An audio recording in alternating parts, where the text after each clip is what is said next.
Hey, you may or may not know me from my Kaiju Paradise videos. Yes, it's me, Excelsis, and today I'm going to be explaining what is KP. You may have not heard it, or you probably have, and you just want to know what it is. So I'm just going to explain to you, so let's get into it. Okay, so how teams work basically where you spawn in is there's a humans team and a Gootraxians team. When you spawn in, you're automatically a human. How to become a Gootraxian is you find these random puddles like these ones, or spikes like these, or the crystals in the caves. When you step into them for too long, you start taking damage. Then you turn into a Gootraxians and be on those teams.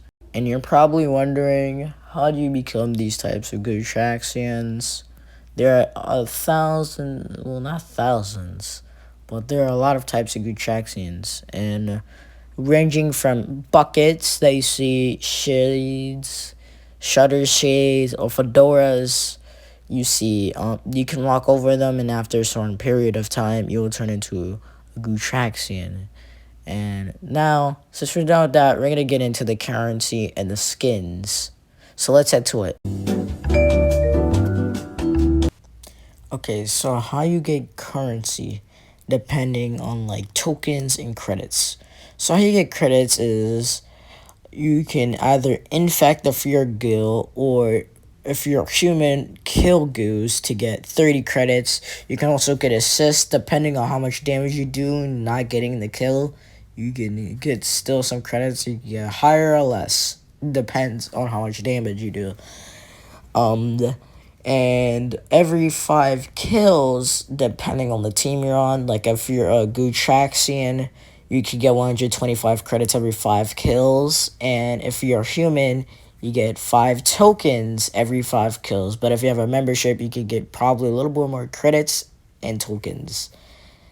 Literally the actual Roblox membership, which is good for you. It's a little bit pay to win, but whatever. Anyways, also, you can get more credits, which will boost up your credit and token count a lot by doing Sam's task. You can find him by going near the cafe area and near like 4 cliffs. You can see him to like the left side near the caves area. You can see him and you can challenge him depending on what game you're on, like the experimental build or the main game. If you're on the experimental build, you can grab 3 challenges and get yourself some easy credits and tokens. If you're on the main game, you can only do one at once. Sadly, I know, it's pretty trashy, but yeah, that's just how life works. And you can exchange that money and stuff for skins and to get some cool stuff. Now let's get into the next one. Okay, now we're on to events. So how an event happens is every 45 minutes and it's random. So if it's a blackout, after a blackout, another 45 minutes later, it will turn into a power outage. Just the 2 actual ones that we're going to talk about. So let's first talk about blackout. So during blackout, as you can see in spawn, our shop closes. And the little gate thing that's you spawn with, usually, yeah, the little blue gates that prevents goose from getting inside of spawn and trying to spawn killing people, will turn off. So they will be able to spawn kill people if they wanted to. If they get the chance, if they have a big group, they could do that. And they have songs. So on the second song, there's a chance that these goggles will spawn and they'll turn you into like a little bit of a mini boss with 800 health. And they're called night crawlers. Literally just called a night crawler. And these guys are pretty strong, I'm not gonna lie. And there's some other special goos like the Synox. And how you get the Synox is pretty much by putting on and keep re-equipping a lab coat, and eventually your lab coat would be purple, and you gotta wait a bit and you'll turn into a Synox. And how to actually unlock these ghouls in the bestiary is get a 5 kill streak with them, and you get to unlock information about them and stuff.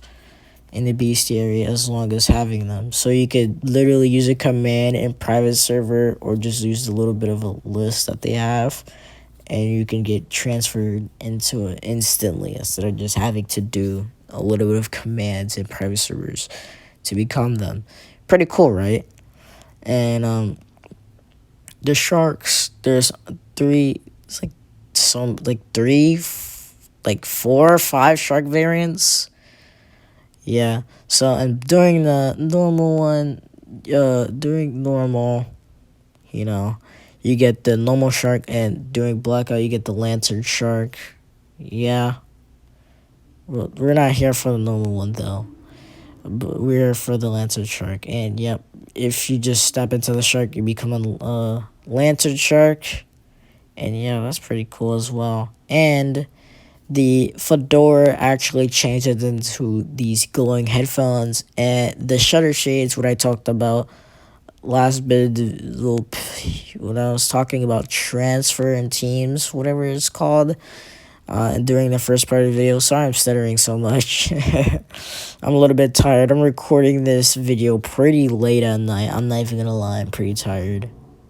I'm hearing like crazy stuff going on outside too. Anyways, that's not what y'all here for. My fault. And yeah, you get the shutter shades now because the shades turns into shutter shades. So yeah, you become the jammer and nightshade. Pretty cool. And that's pretty much about it for the blackout. So let's move on to power outage. Power outage, when it turns into a power outage, look like this. The zone will turn off, but you'll still be able to access Apple, unlike the blackout when you literally couldn't do that at all. Literally. So you couldn't even get weapons. And like the same thing, like I said, you can become a shark again, but called a quiet shark from stepping into the shark this time. There's also, you step into this crystal and you become a Cardoline. Yep, the crystal in caves, you become a Cardoline instead of a kaiju, unlike the last one. So that's pretty cool and stuff. And also, there's a chance that these Saturn looking, so pretty much you find these scarves, you can equip that and you turn into a Saturn. And yeah, that's it for the events. This one was kind of a long one, not gonna lie. It's a lot of talking in this one. Now, let's stop talking and move on to the last bits of the video, which is how to pretty much get better at PvP. Let's get on with it. Okay, so now let's get on with the part where you get better at PvP. First, you gotta use low detail master, and improves your like movement by a lot. You know how without it you kind of slant to the side a little bit or slant front backwards. Yeah, that will make your movement feel better instead of just feeling awkward and just weird to play with. And I recommend you putting on debug mode, auto jump, and stuff. Those are pretty good to use, I'm not gonna lie. And the weapons, I mean, I guess we can count weapons. We can use scythe, and some knives are pretty good too, and some other ones. And there's not much here. That's about it for this one. Now, let's get on to the end of the video. This is me during the editing part of the video near the end. I am so stupid because I forgot to say about the hazmats. Now, let me get to explaining what this thing real quick. Really quick, because I don't want that video to be extra long for me to edit. And I hate it because I'm already suffering because my hands hurt so bad for making this. Literally, I hate it so much. The hazmat is really good because it reduces the damage of when you get hit. You take less damage from the puddles as well and all that. And also when you step on spike or shark, instead of just getting instantly infected and getting transferred, pretty much it just breaks your hazmat and you still get a second chance to live. And yeah, that's about it. See ya. Okay, this video is just for people to understand what is Kaiju Paradise and all of that. And if you play Kaiju Paradise and you need a little bit of more experience, then here you go. I just wanted to put that out there. If I kind of miss a little bit of things because now from yeah, I can tell that I miss a little bit of stuff, but that's fine though. I don't need to put every single thing in here. I just have to put a little bit and just summarize it all up and all that bull crap. But yeah, I hope y'all enjoyed it. I hope y'all find this helpful. If you want to share this to a friend, tell them what about Kaiju Paradise and all that bull crap. Just share this. And I'm tired now. My hands hurt from making this video. It really does. I will make more videos, hopefully, unless I do forget. Anyways, hope you guys have a good day. Take care. Please subscribe so I can pass more in subs. You know I love to say that line in my channel if you do watch my videos. And see you guys. Peace.